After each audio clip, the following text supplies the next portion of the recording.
Yan. So ito na mga kababayan, unahin po natin ito. Ngayon, yung nangyari na kung saan mga kababayan ay si Trillanes, mga kababayan, ay nag-file na po no ng kaso laban dito sa 18 Marines at kay Attorney Baligod, no? At hindi lang po si Trillanes, mga kababayan, ang nag-file ng kaso, pati din si Anyo, no? Si Anyo, hindi ko alam kung si Anyo ba ay DDS or maka-BBM, hindi ko alam. Sir Villanueva, hello po. So ito po mga kababayan, ipapakita ko po sa inyo na kung saan formal na pong pumunta sa DOJ si Trillanes para mag-file ng kaso dito sa 18 Marines at si Anyo, ganun din. Ito po mga kababayan. Ayan po yung video na kung saan si Trillanes po ay binumog, no? Actually mga kababayan, grabe po talaga, no? Ang mga taga-suporta kay Trillanes, napakadami, no? Siyempre, tao na may paninindigan yan. Gentleman yan, eh. Tao na hindi kurap, hindi sinungaling, hindi magnanakaw. At higit sa lahat, hindi rapist. Diba? Ayan po mga kababayan, yung video na yan ay pumunta po siya mismo sa DOJ. Ayan, ha? Sa mga hindi nakakaalam mga kababayan, ito po mula sa Inquirer.net. Ulitin ko po, Inquirer.net po yan, na ang patunay po dito sa kanilang caption, sa kanilang post, ay former Senator Antonio Trillanes IV arrived at the Department of Justice in Manila to file cyber libel and perjury complaints against Attorney Libby Baligod and 18 former Marines on Thursday, March 5 at via Ariel Tacson ng Inquirer.net. So, ayun na nga mga kababayan, no? Hanapin din po natin mga kababayan dito sa YouTube yung formal na balita na yan na kung ano ang sinabi ni Senator Antonio Trillanes patungkol dito sa pag-file, no? Trillanes, wait lang ha mga kababayan. Trillanes nag-file na ng kaso. Ayan, ng kaso sa 18 Marines. Ayan, para malaman natin mga kababayan. Eto ka ngayon, halaka, patay ka dyan. Mike Defensor, show up at 18 Marines brief. Alam ko kasi finailan din ako. Ha? Ganun ba yun? Naku, kinasuhan din pala si Mike Defensor, mga kababayan. Ito, pakinggan po natin si Trillanes, no? Mga kababayan, may ads lang po. Wait lang, bago ko i-play, anuhin lang po natin yung ads kasi ito po yan. Ito, wait lang ha mga kababayan. Ayan, ito na nga. Sinampahan ng cyber libel at iba pang reklamo ang 18 nagpakilalang dating sundalo, gayon din ang kanilang abogado at isang dating congressman. Giit ni dating Senador Antonio Trillanes IV. So ibig sabihin nga mga kababayan, hindi lang pala si Attorney Baligod at yung itong 18 Marines, no? Ay pati din pala itong si Mike Defensor. Nako po mga kababayan. Sinisiraan lang siya at gustong isabotahe ang pagdinig ng ICC laban kay dating Pangulong Duterte. Nakatutok si Von Aquino. Ayan na. Naghain ng reklamong perjury si dating Senador Antonio Trillanes IV sa Department of Justice laban sa 18 dating Marines na nag-akusa sa kanya na nakatanggap siya ng mali-maletang pera mula kay dating Congressman Saldico. Reklamong cyber libel at incriminating ang innocent person naman ang inihain niya laban kina Attorney Levito Baligod, ang abogado ng 18 dating sundalo, dating Congressman Mike Defensor, broadcaster na si Jason Zhang, dating NTFL CAC spokesperson Lorraine Badoy, at vlogger na si Cathy Binag. Hala! Ayan na Cathy Binag. Nako, Diyos ko, yung best friend ko. Marami pala mga kababayan na not only 18 Marines, Baligod, Mike Defensor, si Jason Sa, si Badoy, at saka si Cathy Binag. Dawit pala. Ulitin ko ha. Reklamong cyber libel at incriminating ang innocent person naman ang inihain niya laban kina Attorney Levito Baligod, ang abogado ng 18 dating sundalo, dating Congressman Mike Defensor, Mhm. broadcaster na si Jason Zhang, dating NTFL CAC spokesperson Lorraine Badoy, at vlogger na si Cathy Binag, dahil Nako. anya sa pagpapakalat ng mga kasinungalingan tungkol sa kanya. Patay. Hit niya, isa itong conspiracy, hindi lang para sirain siya, kundi pati na rin ang International Criminal Court. Patay. Aminado si Trillanes na 2017 pa siya nakikipag-ugnayan sa ICC para tumulong sa pagkalap ng mga ebidensya at testigo para Laban kay palakasin ang Digong. kaso laban kay Duterte. Mhm. Pero hindi umano niya pwedeng idetalye ang mga meeting na ito dahil malalagay sa peligro ang mga ICC investigators at testigo. Mhm. Hindi po totoo yan. Wala akong natanggap na $2 million at kung ano mang halaga mula kay saldi ko para Patay sa kayo ICC dyan. operations. So itong ginawa nila ay paninira lang, hindi lang sa akin, kundi doon din sa mga investigador ng ICC to Hala. cast doubt doon sa integrity ng ICC investigations. Patay. Paglilinaw ni Trillanes, ang ICC ang gumagasto sa operations nila dito sa Pilipinas. Nagsalita na rin anya ang ICC na meron silang pondo para sa kanilang investigasyon at itinanggi na rin umano nila na tumanggap sila ng pera mula sa mga Pilipino. Nako. Hinalaro ni Trillanes, gagamitin ng abogado ni dating Pangulong Rodrigo Duterte na si Nicholas Kaufman ang alegasyong ito para isabotahe umano ang trial sa The Hague. Patay. Pero sabi ni Trillanes, ang ginawa ng mga dating sundalo at ni Baligod, paglabag sa Article 70 ng Rome Statute Nako. at maaari silang kasuhan ng obstruction of justice. Nako. Nagsalita na yung deputy prosecutor, yung acting prosecutor ngayon, Mm-mm. na deliberate intimidation. Oh, actually mga kababayan, yung sinabi po ni Trillanes na nagsalita na si ano ba 'yon? Si Nyang Mani ba 'yon?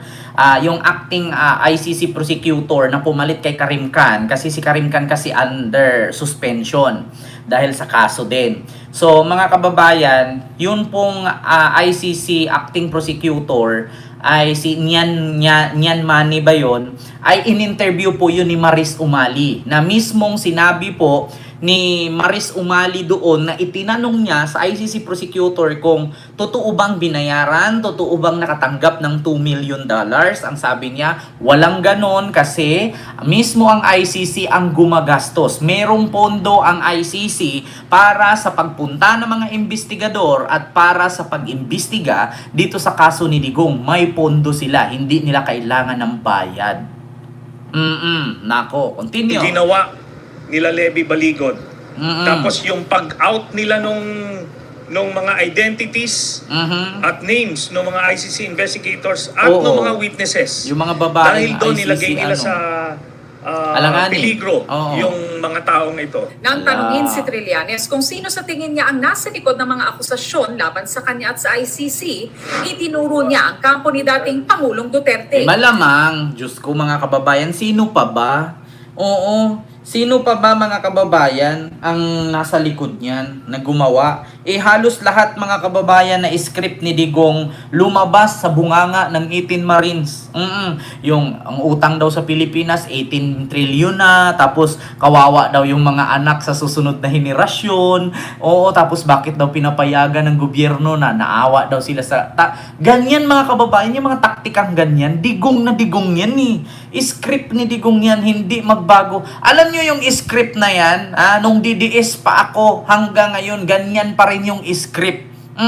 Yung script ni Sara, si Saldico, si Martin Romualdez. Pagdating kay Gutesa, si Saldico, si Martin Romualdez. Pagdating sa 18 Marines, si Saldico, si Martin Romualdez. Hindi nawawala yung script na yan. Yung script ni Digong, sinalo ni Sara, sinalo ni Gutesa, sinalo ng mga Marines.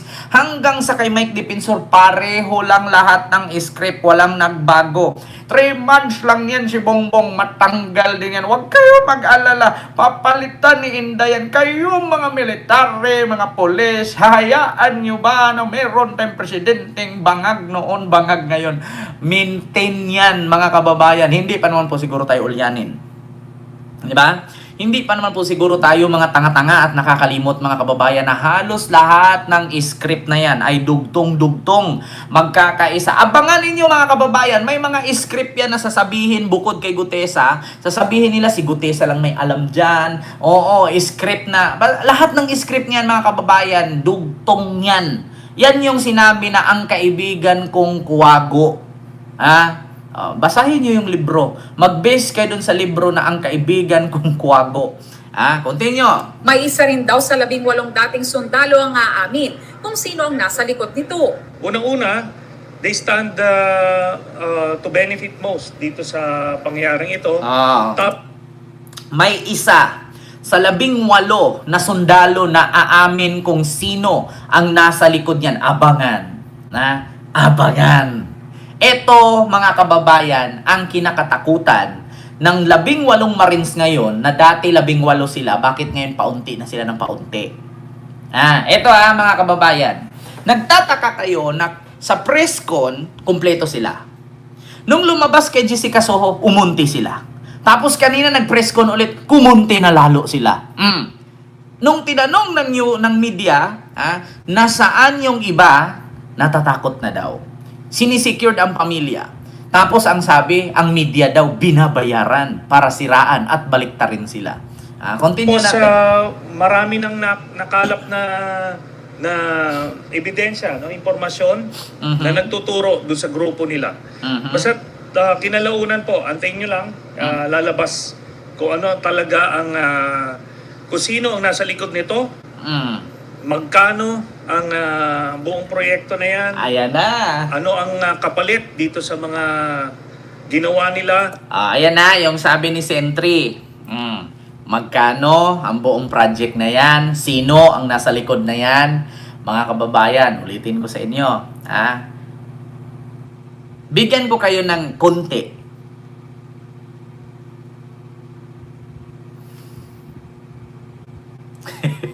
Ayaw ko baka mapagalitan ako ng aking source. Pero ito na, 350 million, isa. Yun lang, wala na akong idagdag. Sabi ni Trillanes, sino ang nasa likod? Magkano ang proyekto na yan? 350 million isa.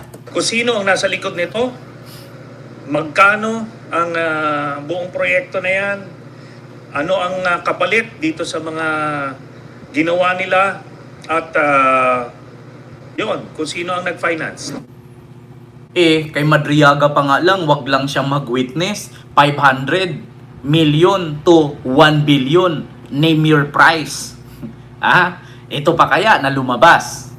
500 million to 1 billion. Or name your price. Ang offer kay Madriaga. Ito pa kaya.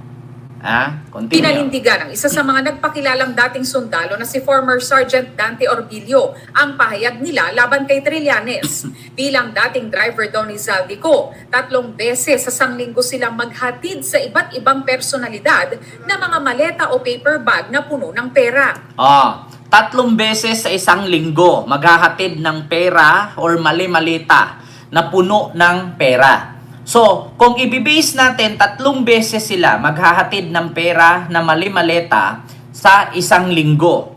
So, do you think yung 805 billion na yan na cash, matatapos sila sa loob lang ng 2 taon? Hindi po. Tama ang sinabi ni Senator Ping Lacson. Kung araw-araw kayong maghatid, walang tulugan, 5 years yan. Hanggang 2028, hindi matatapos yung i-deliver yan.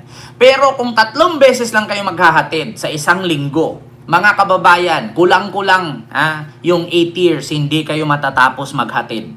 Biruin ninyo, ang 1 bilyon, mga kababayan, sinlaki ng Fortuner na kotse yan. 1 bilyon. 805 billion yan, mga kababayan. 805 billion. Sa 10 milyon pa nga lang magbilang ka, tag 100,000 na tag-iisang bundle. Sasakit na yung ulo mo. Do you think, mga kababayan, yung 805 billion, tapos 3 beses lang kayo maghatid sa isang linggo, do you think matatapos nyo yan sa loob ng 5 taon? Hindi. Hindi. Kahit pa 3, sabihin natin, 5 beses kayo maghahatid sa isang araw. Maniwala ako. Pero, mga kababayan, kung sabihin ninyo, tag 100 million, sa isang araw 3 beses, 300 million, hindi pa rin, mga kababayan. Hindi pa rin. kayanin. Hindi talaga mauubos ang 805 billion. Mga kababayan, ulitin ko sa inyo, itong buong kwarto ko, 3 billion, puno na to. Puno na to. Yung buong kwarto ko, 3 billion. Pero mga kababayan, yung 3 billion na yan, hindi mo kayanin magbilang. 350 million, 6 billion, 300,000, di ba? By 18. Sabi ko sa inyo mga kababayan, napakasinungaling talaga nila. Ang dineliver doon isang Ayan na paper naman. bag. At ang Di ba? Ang sabi, maleta ang hinahatid. Tapos ngayon, ang dineliver, paper bag. Ano ba talaga? Ulitin ko ulitin ko. Kanila at yun, kung sino ang nag-finance. Pinanindigan ng isa sa mga nagpakilalang dating sundalo na si former Sergeant Dante Orbilio ang pahayag nila laban kay Trillanes. Bilang dating driver daw ni Zaldico, 3 beses sa sanglinggo silang maghatid sa iba't ibang personalidad na mga maleta o paper bag na puno ng pera. ang dineliver doon isang paper Gumagano bag. pa yung nguso. At ang nagdala po doon ay iini boss na si Mark Tiksay. Yun po yung Naman. sabi ni Mark Tiksay po, na ang laman ng pera na yun ay ang laman ng paper bag na yun ay pera at ibibigay nga kay former Senator Trillanes. Ayun Doon na po sa naman. Antipolo. Sagot naman ni Defenso, Ito na naman tayo. Maghatid ng pera kay Trillanes sa Antipolo. Bakit nagkaroon ng bahay si Trillanes sa Antipolo? Ikalaki-laki ng bahay ni Trillanes sa Caloocan. Ayan na naman tayo Nagkamali-mali na naman tayo Ayan na, bistado. Mga kababayan, wala na, finish na. Ulitin ko pakinggan nyo. Maghatid ng pera kay Trillanes sa Antipolo. Paano magkaroon ng bahay si Trillanes sa Antipolo? Taga Caloocan si Trillanes, wag siyo nga. Ayan na naman tayo. Hindi po taga Antipolo si Trillanes. Ano pong bahay ni Trillanes sa Antipolo? Eto na naman tayo The address is addressing na naman Mark Tiksay. Yun po yung sabi ni Mark Tiksay po, Ayan na naman. na ang laman ng pera na yun Ang laman ng pera ay ang paper bag. laman ng Kita nyo, ang laman ng pera na yon ay paper bag. Tapos maghatid ng pera sa Antipolo. Paano magkaroon ng bahay si Trillanes Antipolo? Taga Caloocan si Trillanes. paper bag na yun ay pera at ibibigay nga kay former Senator Trillanes. Doon po sa Antipolo. Putang ina, Antipolo. Paano nagkaroon ng bahay si Trillanes sa Antipolo? Taga Caloocan si Trillanes. Pangalawa, kung Antipolo lang din naman si Trillanes, edi sana tumakbo siya ng mayor o kongresista sa Antipolo at kinalaban niya dapat itong mga puno at ang mga inares. Edi dapat ang kalaban ni Trillanes dito, mga inares at ang puno. Mga apelyidong puno, inares at akop. Ayan na naman tayo Antipolo na naman sagot naman ni Defensor. Wala Diba, naman Nanay ako alam doon Minda? sa affidavit Sa kanyang post naman sa social media, Ayan na. sinabi ni Badoy na na-expose na si Trillanes bilang isa sa mga tumanggap ng maletang may pera para gawin umano ang utos ni Pangulong Bongbong Marcos. Ayan na naman, ito din si Badoy. Hindi pa nagtanda doon kay Autumn Araulio. Ito na naman kay Trillanes na naman. Ayan, yan ang sinasabi ko sa inyo mga kababayan. Caloocan si Trillanes. Paano gagawin ni Trillanes sa Antipolo? Pakalayo. Diyos ko. Anong gagawin niya doon? Baka kapitbahay. Sige, tanungin natin. Taga saan ba si Trillanes? Kapitbahay ba niya si Pokwang? Kaya't may pivotal role anya si Trillanes sa pagkasira ng ating bansa. Sinusubukan pa namin kunan ng pahayag ang iba pang nabanggit sa reklamo. Ayan na naman tayo, nakakatawa Si Trillanes, inabutan ng pera sa Antipolo. Oy, Ma'am Dibang, maraming salamat po sa yung super sticker. Thank you so much po. May bahay ba si Trillanes sa Antipolo? Ayan nga, mamalot Ito I will tell you frankly. Pagkakaalam ko, ang tanging bahay lang talaga ni Trillanes, no? Sa kanyang mga magulang, Antipolo, Caloocan. And the rest, ang kamag-anak niya, galing niya ng Bicol. Bicol hanggang sa lumipat ng Caloocan. mga kababayan, wala pong bahay si Trillanes sa Antipolo. Bakit po si Trillanes magkaroon ng bahay sa Antipolo? Sige nga. Ayan na. Eh, Diyos ko, dumayo pa ng Antipolo. Apakalayo naman, magpapaka-traffic pa si Trillanes papuntang Caloocan to Antipolo. Apakalayo. Ay, nako, iwan ko sa inyo, mga 18 Marines. Eto, pakinggan nyo yung isa ha, mga kababayan. Sabi nila, ito, pakinggan nyo. Kasi dahil dyan, mga kababayan, nagkamali-mali yung kanilang mga sinasabi, nabisto sila sa kanilang mga kasinungalingan. Ito po, mga kababayan, pakinggan ninyo itong si Rimulya. May ads lang po, mga kababayan. Pakinggan nyo si Rimulya.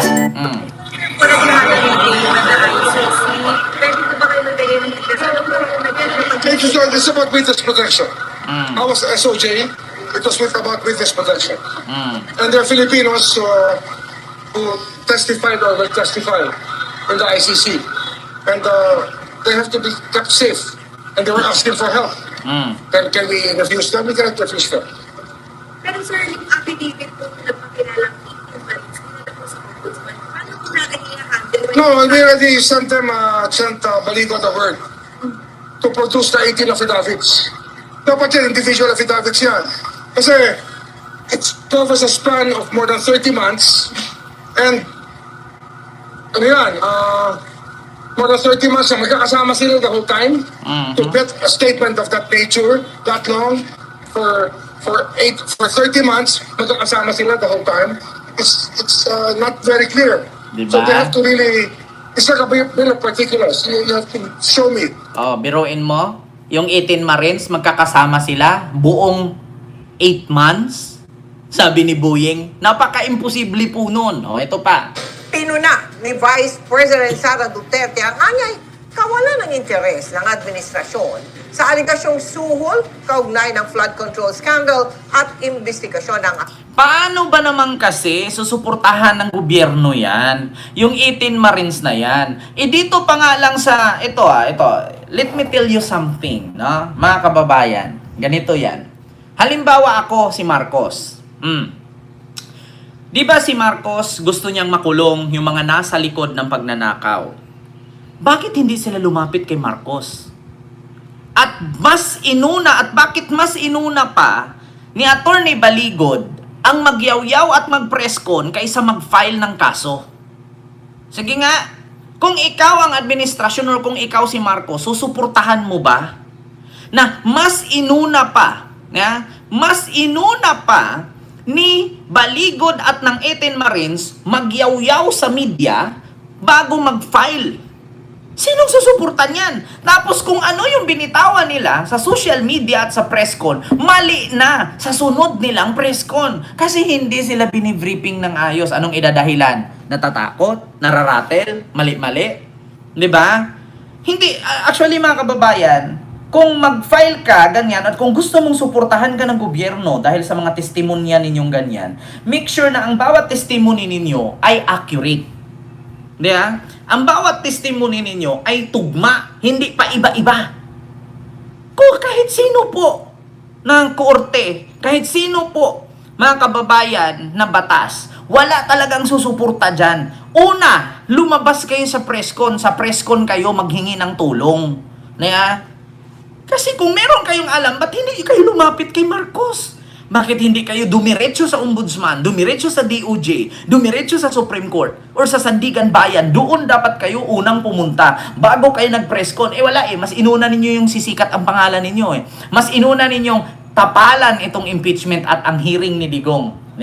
Para magulo ang Pilipinas at ang isip ng taong bayan. Pero mga kababayan, unti na lang po ang bobo sa Pilipinas ngayon. Mga DDS na lang. Tapos ngayon, kinundina ni Sara, pinuna ni Sara kung bakit walang intensyon ang gobyernong tulungan ng 18 Marines. Sinong tutulong yan? Di sana kung gusto nyo palang tulungan kayo ni Marcos, dapat pumunta kay Marcos bago kay kumuda sa media. Mas inuna ninyong presscon ICC sa Duterte drug war. Ang mga nagpakilalang sundalo naman na nagparatang yan, inilahad ang nararanasan umanong panggigipit. Nakatutok si Mac. Naranasan pagigipit daw. Mga makabayan group Emosyonal ang ilang mga dating sundalo na nagpakilalang mga dating security daw ni Zaldico nang humarap sa ipinatawag nilang press conference. Inigipit daw sila at pinagdududahan sa kanilang alegasyon. Paano hindi kayo pagdududahan at paano hindi kayo gigipitin? Napakadami po kasing personalidad ang dinadawit ninyo samantalang hindi kayo nag-file ng kaso. Dapat bago kayo nagyayaw-yaw dyan, bago kayo kumuda, bago kayo nagpa-presscon, i-final nyo muna dapat yan. Kaya kayo ginigipit at kaya kayo ngayon nagkakaroon ng death threat. Ewan ko kung meron ba talaga. Kasi ang dami nyo ba naman kasing dinadamay? Ako hindi ako abogado Hindi ako abogado. Pero ang pagkakaalam ko, bago ka magbitaw ng mga ganyan, Diyos ko, yung mga tao kasing binitawan yun dyan, may mga power. Mga malalaking tao yan. Sinong una yung dinawit? Si Boying. Si Boying ombudsman. Putang ina. Diba? Si Trillanes, dating senador, Magdalupa. Sino pang dinawit nyo dyan? Apakadami ninyong pinangalan ng personalidad. Samantalang hindi pa kayo nag-file ng kaso, inuna nyo na. Tapos ngayon sasabihin nyo, ginipit kayo. Yan ang mahirap sa inyo Papreskon kayo ng papreskon. Akala niyo mga artista kayo. Artista lang dapat ang gumagawa sa ganyan. Dapat bago kayo nag-preskon, i-final nyo muna dapat yan. Tapos pag-file, tsaka na kayo nag-preskon. Yung problema, nauna ang preskon bago ang file. Di dawit kayong lahat. Diba? Tapos sasakyan pa ng mga vlogger. Ayan, nga. Na naghatid sila ng mali-maletang pera sa ilang politiko at personalidad. Ayan na naman sa mali-malitang pera. Tapos ending, napapalitan, naging paper bag. Ano ba? Ano ba talaga ang totoo? Diyan pa nga lang nasasabit na kayo Diyan pa nga lang mabubutasan na kayo. Ang dami niyong butas. Na totoo lang. Sino bang director ninyo? Si Bato? Si Puncher Boy? Ang dami niyong butas Ang sabi ninyo, mali-malitang pera. Tapos nung in-interview kayo, paper bag. Ano ba talaga? Ano ba talaga? Paper bag o maleta? Dapat inano nyo yan specific ninyo Ang dami ninyong butas. Kabilang na si Pangulong Bongbong Marcos. Ayan pa. Isa pa yan kay Bongbong Marcos. Hinatid daw sa mismong bahay, sa Paway. Ang bahay ni Marcos, nandun sa Blawag, sa Batak. Paano nangyari yan? Katulad niya, naghatid ng pera kay Trillanes sa Antipolo. Yung bahay ni Trillanes, nandun sa Caloocan. Sige nga. Yan ba nga lang, butas-butas na kayo Diba? Kung sino man nanonood sa akin ngayon, lalong-lalo sa mga DDS, sige, paano nyo, kung nasa korte kayo ngayon, sige, kung nasa korte kayo, sasabihin nyo, naghatid kayo ng pera sa bahay ni Marcos sa Paway. Pero ang bahay ni Marcos nasa Lawag. Ilang oras yun mula sa Lawag papuntang Paway. Mismong bahay. Nagbitiw ka ng salita, mismong bahay ni Marcos sa Paway. Ang bahay ni Marcos nasa Lawag. Bahay ni Trillanes sa Antipolo. Ang bahay ni Trillanes nasa Caloocan. Sige nga. So pagdating yan sa husgado, pagdating yan sa korte, yung abogadong mag-aral nun, yung abogadong mag-process nun, mahihilo. Bakit? Paano mo hinatira ng pera si Trillanes sa Antipolo? Si Antipolo, si Trillanes, ang bahay niya nasa Caloocan. Paano ka naghatid ng bahay ng pera sa bahay ni Marcos sa Paway? Ang bahay ni Marcos nasa Lawag. Sige nga. Kung ikaw nasa korte, anong desisyon ng Korte Suprema? Anong sasabihin ng piskal niyan? Magulo. Tapos, objection, Your Honor, the case is not been ganito. Wala. Insufficient in substance. Insufficient in form. Di ba? Ganun agad na sasabihin yan kung i-final niyo yan, parang impeachment, sasabihin lang yan ng mga mambabatas, insufficient. Insufficient in form. Ibig sabihin, walang laman. Walang saysay. Wala silang partikular na tao o grupong itinuro sa likod ng panggigipit. Pero bakit daw di iniimbestigahan ang mga sinabi nila? Kung ginigipit sila, sino? Tapos kanina napanood ko, tinanong sila na ang media daw, siniraan sila, minamipulate daw ng media, binaliktad daw na sila, mali-mali ang sinasabi, pati yung mga trolls. Ngayon, tinanong ng media na, sino po ang nanggipit? Saan po? Ang sabi nila sa Makati daw. Ito, tapusin natin to. Naanilay walang halong politika. Sa ganitong sitwasyon na naglalakad kami ng katotohanan na aming salaysay, sana respetuhin nila kami, bigyan nila kami ng credibility. Rerespetuhin kayo. Diba? Kasi witness kayo Saan ba kayo kasi? doon kayo sa korte magaganyan, hindi sa SOCMED. Tanga! DDS lang ang gumagawa niyan. Doon kayo sa SOCMED magpaliwanag. Hindi korte ang SOCMED. Mga bobo. Sino ba kasing nagturo sa inyo? Paano kayo bibigyan ng credibility? Paano kayo bigyan ng respeto? Sa SOCMED kayo nagagayaw-yaw. Sa korte nyo dalhin yan, mga tanga. Hindi, baba yung moral namin. Para ito sa bayan, sir. Paano hindi mabababa yung moral ninyo? Putang ina, kung iisa-isahin nga kayo, yung mga suot ninyo, tag 1.5 ang isa, sa damit pa nga lang, oh, kita nyo yung damit, may Alo, may Nike, may Adidas. Kita nyo mga damit, yung mga sapatos nyo pa, mga Jordan. Sige nga, ang baba ng credibility ninyo, tapos ang mga damit ninyo, ang mamahal. Ginagawa namin, sir. Hindi, ito pong sarili lang namin. Buhay po namin sa kapamilya namin ng Ito pa. Kita nyo yung damit niya. Kita mo yung damit ni kuya, Ano? Polo. Polo Sports. Diba? Kita nyo, ang mamahal ng damit nila. May yung isa pa, Fred Ferry. Magkano ang damit sa Fred Ferry? 5,000, 6,000 isa. Kaya dito, hindi namin isusugal ng ganun-ganun lang. Sa press con, matipid ang pahayag ng mga dating sundalo. Lakos pa yung isa. Pinaninigan nilang naghatid sila ng pera na nasa 5 maleta sa bahay ng Pangulong Marcos sa Ilocos Norte. 5 malita po yung dinala namin ni 5 maleta. Tapos nung in-interview kay sa Jessica Soho, 3. Ano ba talaga? Ito 5 maleta daw. Tapos nung in-interview sa Jessica Soho, Diyos ko, lalabas naman yan dito mga kababayan. Hindi naman tanga ang ang taong bayan na kaya kayo nahuhusgahan kasi mali-mali yung sinasabi ninyo. Dapat kahit saan kayo dadalhin, kahit saan kayo bangga, ito tingnan nyo mga kababayan.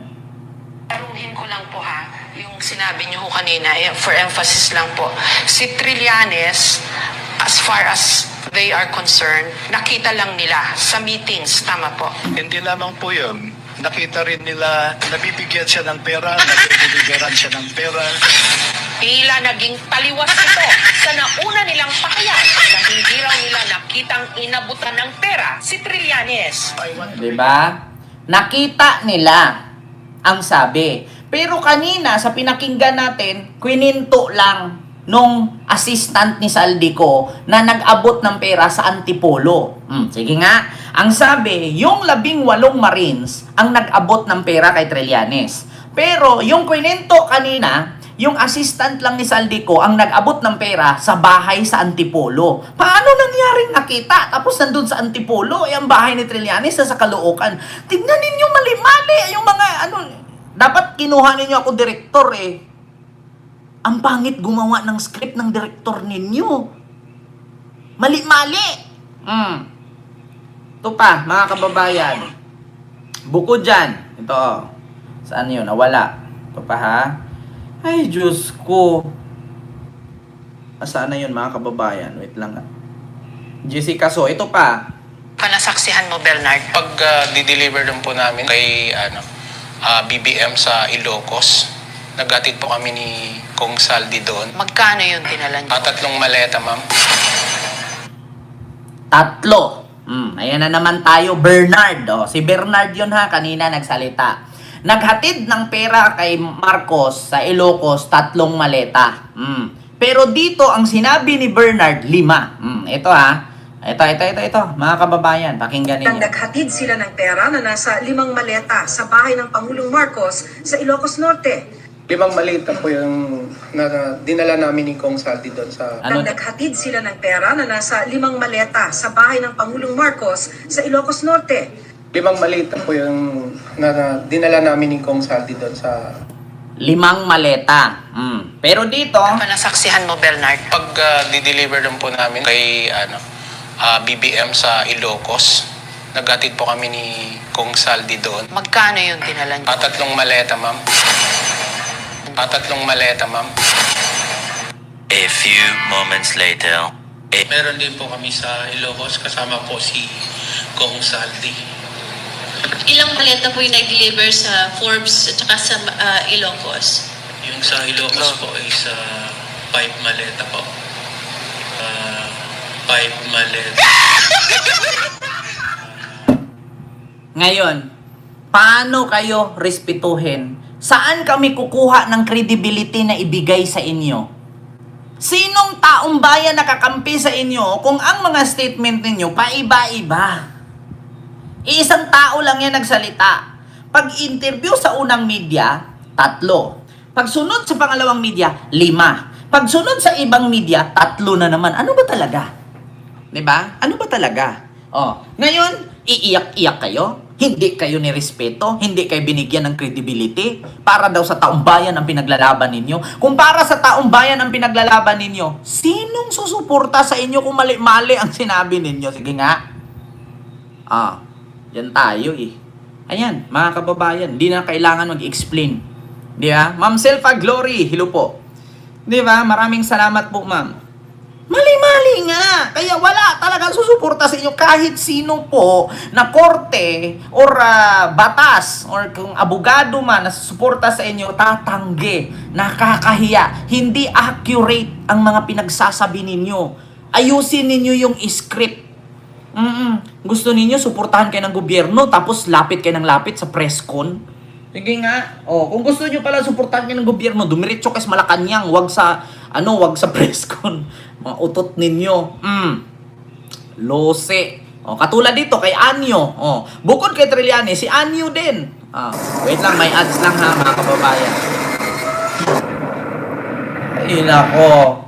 When you get a new phone, what happens to your old one? Camtasia breathes new life into devices. Po kayo napunta ng DOJ? Well, nag-file ako ng case against yung mga sinasabing ex-Marines at saka kay Tony Baligod at kasama si Mike Defensor. Ayan, Baligod, Mike Defensor. Remember, isinama nila ako sa affidavit, sa affidavit, and that is really malicious and fabrication and the lack of truth. So I have to protect my name. I have to defend my honor because I will not sell my name to anyone or to any amount. So that is really malicious reputation. So nag-file ako ngayon. This is just the first. May mga succeeding cases pa ako na ipapile. Ang ipinay ko ngayon ay Article 154. Ma'am Ilocana, Piman, maraming salamat po sa yung super sticker. Thank you so much po. Yung tinatawag natin fake news, fake publication. This is done also with the RA 175. This is the Cybercrime Prevention Act of 2012. That is, if you are uttering any publication, lithography, or using the means of information and communication technology. Ayan, alam nyo na, mga kababayan. Kaya nagkaso din, no, si Anyo, no? Nako, eto na nga, mga kababayan. Ay, nako, ewan ko ba dyan? Mindanao, Filipino ako. Miguel love shoutout dyan sa Midilin, Cebu. Salamat, legit po yung balita ninyo. Maramdaman talaga natin ang adhikain ni Marcos ay tapat sa ating pamayanan, di ba? Sabi nga ni Sara, akala ninyo nagtrabaho yan si BBM? Hindi yan nagtrabaho. Hindi nga nagtatanong yan. Kaya tignan mo, nung umalis ako, wala nang tamang direksyon. Putang ina. Ikaw nga, nung nasa DepEd ka, wala kang ang kwenta. Tapos ngayon, nung umalis ka, wala nang direksyon. Wow, Sara. Woo! Ambisyosang palaka. Mukha kang si Fiona ni Mal. Diba? Kaya kita nyo, mga kababayan.